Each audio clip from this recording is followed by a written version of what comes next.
Shalom jemaat terkasih, dimanapun Anda berada saat ini, saya ajak Anda untuk mengikuti pesan Tuhan di saat genting ini. Saya akan membahas sebuah tema, mujizat ada dalam mulut Anda. Tahukah saudara bahwa ada akibat dari setiap perkataan kita, entah itu baik atau buruk? Sebagaimana tercatat dalam Amsal 18 ayat 21, hidup dan mati dikuasai lidah. Siapa suka menggemakannya akan memakan buahnya. Jadi lidah kita ini sangat powerful, saudara. Jangan anggap remeh ya. Karena ternyata hidup dan mati itu bisa ditentukan oleh lidah kita.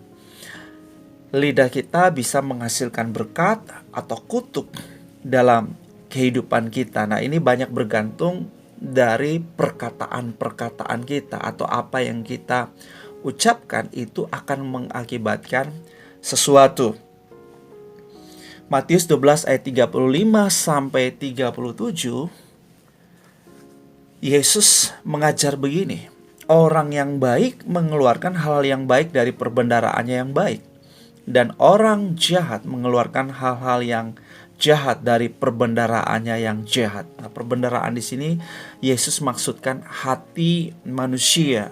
Dari dalam hati timbul segala yang jahat, dari dalam hati juga segala yang baik. Sumbernya di dalam hati manusia. Tetapi aku berkata kepadamu, setiap kata sia-sia yang diucapkan orang harus dipertanggungjawabkannya pada hari penghakiman. Wow, perhatikan saudara, setiap kata sia-sia yang diucapkan orang harus dipertanggungjawabkan pada hari penghakiman. Karena menurut ucapanmu engkau akan dibenarkan, menurut ucapanmu pula engkau akan dihukum. Saudara, kita mesti mengerti hal ini. Perkataan kita sangat menentukan hidup dan mati, dibenarkan atau dihukum pada hari penghakiman. Yakobus 3 ayat 5 mencatat, demikian juga lidah, walaupun suatu anggota kecil dari tubuh, namun dapat memegahkan perkara-perkara yang besar. Powerful lidah kita, jangan main-main dengan lidah kita. Amsal 12 ayat 18 memberikan contoh sebuah akibat daripada perkataan. Ada orang yang lancang mulutnya seperti tikaman pedang. Jadi perkataan itu dapat membunuh orang yang mengucapkannya dan membunuh orang lain juga. Tetapi lidah orang bijak mendatangkan kesembuhan. Nah, ini contoh jelas bahwa ada akibat daripada perkataan kita, entah itu baik atau buruk. Perkataan bisa mendatangkan kehidupan, bisa mendatangkan kematian, bisa mendatangkan penyakit, bisa mendatangkan kesembuhan. Amsal 16 ayat 24, perkataan yang menyenangkan adalah seperti sarang madu, manis bagi hati dan obat bagi tulang-tulang. Haleluya. So, saya ajak saudara, mulailah hari ini menggunakan lidah kita untuk mengucapkan, memperkatakan yang membangun, yang mendatangkan kasih karunia.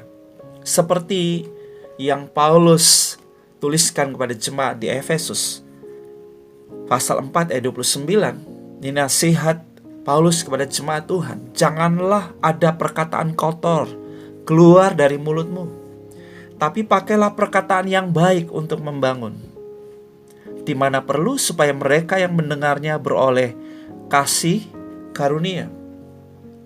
Perkataan kotor ini pasti mengotori orang lain, mengotori diri sendiri, mengotori orang lain. Itu perkataan yang menajiskan hidup yang mengucapkan, bahkan menajiskan orang lain. Tapi ketika kita menggunakan perkataan yang baik, perkataan itu perkataan yang memberkati, perkataan yang membangun, bahkan perkataan yang mendatangkan kasih karunia bagi orang yang mendengarnya.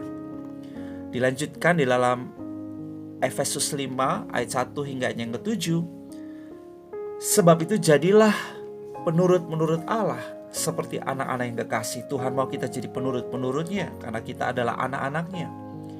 Hiduplah di dalam kasih sebagaimana Kristus Yesus juga telah mengasihi kamu dan telah menyerahkan dirinya untuk kita sebagai persembahan dan korban yang harum bagi Allah. Tetapi percabulan dan rupa-rupa kecemaran atau keserakahan disebut saja pun jangan di antara kamu, sebagaimana sepatutnya bagi orang-orang kudus. Jadi orang-orang kudus tidak diperbolehkan ya untuk mengucapkan perkataan-perkataan percabulan, kecemaran, keserakahan. Itu dianggap sebagai perkataan kotor, perkataan najis, perkataan kosong, perkataan sembrono. Jelas di ayat 4 ditegaskan oleh Paulus, demikian juga perkataan yang kotor, yang kosong atau yang sembrono. Karena hal-hal ini tidak pantas, hal-hal ini tidak layak bagi orang kudus, buat anak Tuhan, buat orang benar. Tetapi sebaliknya, ini yang mestinya kita ucapkan, yaitu syukur. Ucapkanlah syukur. Karena ingatlah ini baik-baik. Di ayat yang kelima, tidak ada orang sundal, orang cemar, atau orang serakah, artinya penyembah berhala yang mendapat bagian di dalam kerajaan Kristus dan Allah. So, janganlah kamu disesatkan orang dengan kata-kata yang hampa. Kita bisa disesatkan oleh kata-kata yang hampa. Karena hal-hal yang demikian mendatangkan murka Allah atas orang-orang durhaka. Jelas ada contohnya di Daniel ya, 11 ayatnya yang ke-32. Nanti saya akan bacakan buat saudara. Di ayat yang ke-7 di Efesus 5 dikatakan, sebab itu janganlah kamu berkawan dengan mereka. Kenapa? Karena ada pengaruh yang besar sekali dari kata-kata negatif, kata-kata hampa. Itu bisa menyesatkan kita dan bisa mendatangkan murka Allah atas hidup kita. Daniel 11 ayat 32 dicatat, dan orang-orang yang berlaku fasik terhadap perjanjiannya akan dibujuk sampai murtad dengan kata-kata licin. Nah, saudara jangan anggap remeh, jangan anggap biasa dengan kata-kata, karena ternyata kata-kata ini dapat membuat orang percaya murtad. So, mulai hari ini saudara mesti anggap serius soal perkataan. Jangan anggap ini hanya sekedar perkataan, ya. Ada akibat dari setiap perkataan kita. Sebab itu dilanjutkan lagi oleh Paulus kepada jemaat di Efesus pasal 5 ayat 17 sampai ayat 20. Sebab itu janganlah kamu bodoh, tetapi usahakanlah supaya kamu mengerti kehendak Tuhan. Dan janganlah kamu mabuk oleh anggur, karena anggur menimbulkan hawa nafsu. Tetapi hendaklah kamu penuh dengan roh. Ayat 19-nya, perhatikan.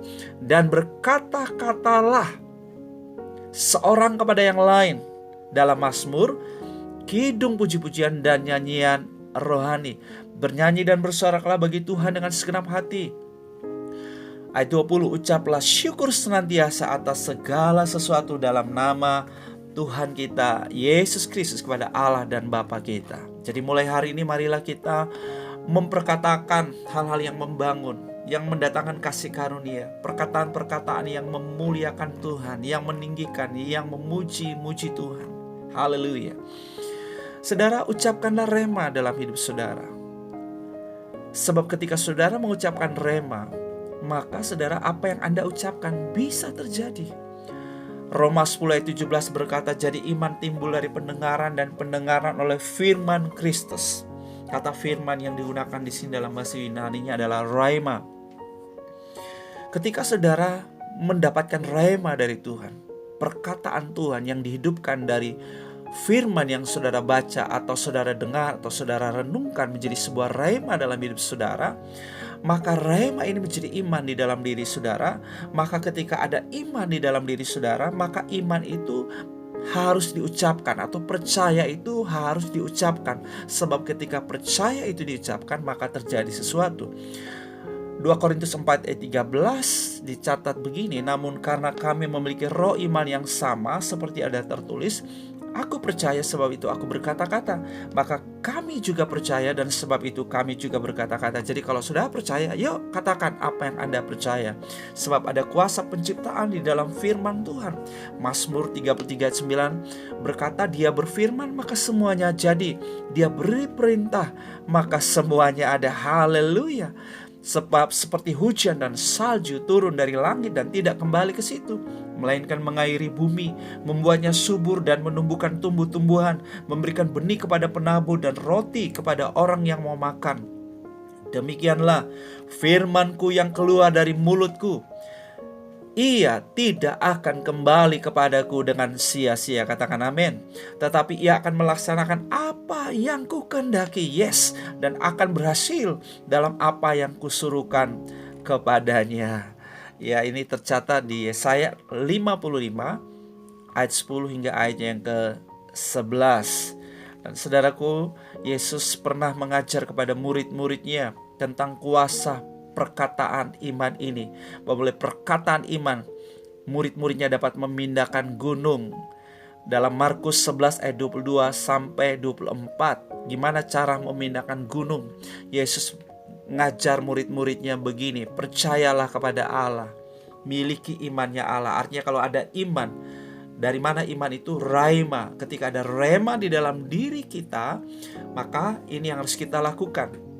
Kita percaya, maka kita harus katakan, kita dapat memperkatakan gunung ini beranjak. Kita dapat bilang kepada gunung ini, beranjaklah dan tercampaklah ke dalam laut.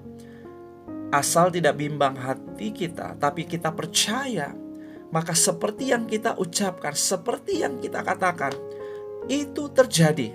Luar biasa bukan? Anda percaya itu? Bahwa ternyata ada kuasa dalam perkataan iman, saudara. Ya, Markus 11 ayat 22 dan 23. Di ayat 24-nya, Yesus lanjutkan begini kepada murid-muridnya, apa saja yang kamu minta dan doakan, percayalah bahwa kamu telah menerimanya, maka hal itu akan diberikannya kepadamu. Dahsyat. Jadi kalau saudara punya iman, maka saudara katakan, ucapkan iman saudara. Ucapkan pada gunung-gunung persoalan, gunung-gunung sakit penyakit, gunung-gunung pergumulan hidup Anda. Katakan, beranjaklah dan tercampaklah ke dalam laut. Katakan solusinya. Katakan jalan keluarnya. Katakan mujizatnya. Maka itu akan terjadi. Yang percaya katakan amin. Rindukah Anda mengalami semua hal yang baik? Rindukah Anda baik-baik dan sehat saja dalam segala sesuatu? Sebagaimana doa dari penatua kepada Gaius yang dia kasihi, dalam kebenaran. Doa dari penatua ini kepada Gaius yang dicatat dalam 3 Yohanes 1 ayat yang kedua. Saudaraku yang kekasih, aku berdoa, semoga engkau baik-baik dan sehat saja dalam segala sesuatu, sama seperti jiwamu baik-baik saja. Saya yakin Anda ingin memiliki kehidupan yang baik dan sehat dalam segala sesuatu. Saya juga. Ya. Dan di dalam 1 Tesalonika 5 ayat 23 ada sebuah doa kepada jemaat Tuhan di Tesalonika demikian. Semoga Allah damai sejahtera menguduskan kamu seluruhnya, dan semoga roh, jiwa dan tubuhmu terpelihara sempurna dengan tak bercacat pada kedatangan Yesus Kristus Tuhan kita. Saudara rindu? Ya, roh, jiwa dan tubuhmu terpelihara sempurna dengan tak bercacat. Bagaimana ini bisa terjadi, saudara? Mulai imani dan mulai perkatakan firman Tuhan. Deklarasikan semua yang sungguh amat baik terjadi dalam hidup Anda. Sebab memang desain Tuhan sejak semula adalah semuanya sungguh amat baik. Kejadian 1 ayat 31, maka Allah melihat segala yang dijadikannya itu sungguh amat baik. Saya percaya sampai hari ini Tuhan mau melihat semua area kehidupan kita sungguh amat baik. Area pernikahan kita, keluarga kita, pekerjaan kita, pelayanan kita, keuangan kita, kesehatan kita. Saya percaya Tuhan pingin semuanya baik, semuanya sehat.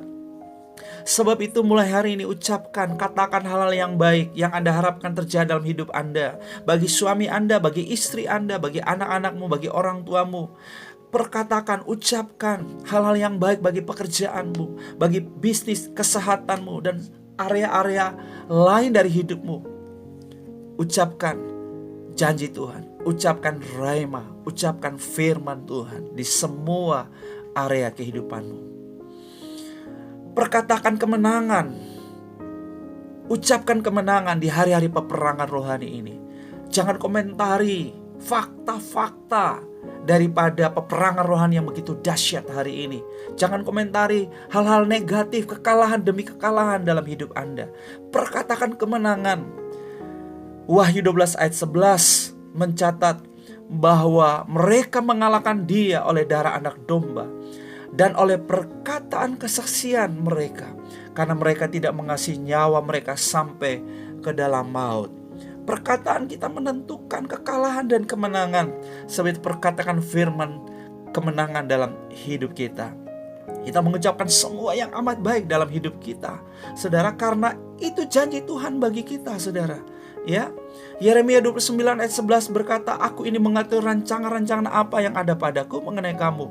Demikianlah firman Tuhan, yaitu rancangan damai sejahtera dan bukan rancangan kecelakaan, untuk memberikan kepadamu hari depan yang penuh harapan. Haleluya.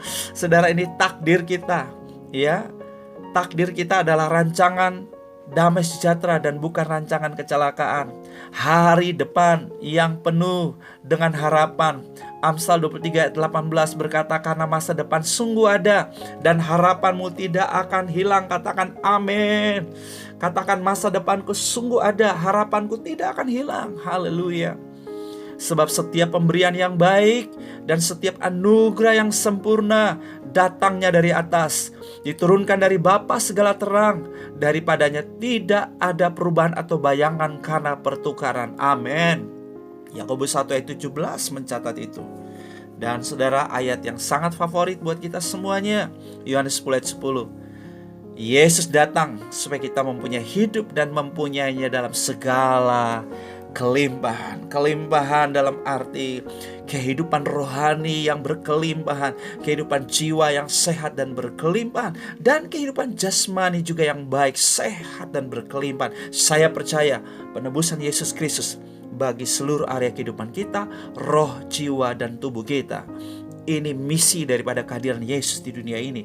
Sementara misi daripada iblis hanya datang untuk mencuri, membunuh, dan membinasakan. So, mari kita memperkatakan firman Tuhan, janji-janji Tuhan, Rhema, sebab hidup dan mati dikuasai oleh lidah, dan setiap perkataan kita akan dipertanggungjawabkan pada hari penghakiman. Dengan perkataanmu engkau dibenarkan, dengan perkataanmu juga engkau akan dihukum. Itulah sebabnya, saudara-saudara yang dikasihi oleh Tuhan, mulai hari ini punyailah hikmat di dalam perkataanmu. Ucapkanlah perkataan-perkataan yang baik, yang sehat, yang membangun, yang memuliakan Tuhan. Haleluya. Saudara, pastikan bahwa saudara akan mengikuti sesi selanjutnya. Saya akan membahas mengenai kuasa perkataan kesembuhan. Saya percaya Tuhan mau kita semua sehat. Bukan hanya roh dan jiwa kita sehat, tapi tubuh kita juga sehat. So, pastikan Anda mengikuti sesi berikutnya. Tuhan Yesus memberkati. Haleluya. Shalom.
ucapkanlah perkataan-perkataan yang baik, yang sehat, yang membangun, yang memuliakan Tuhan. Haleluya. Saudara pastikan bahwa saudara akan mengikuti sesi selanjutnya. Saya akan membahas mengenai kuasa perkataan kesembuhan. Saya percaya Tuhan mau kita semua sehat.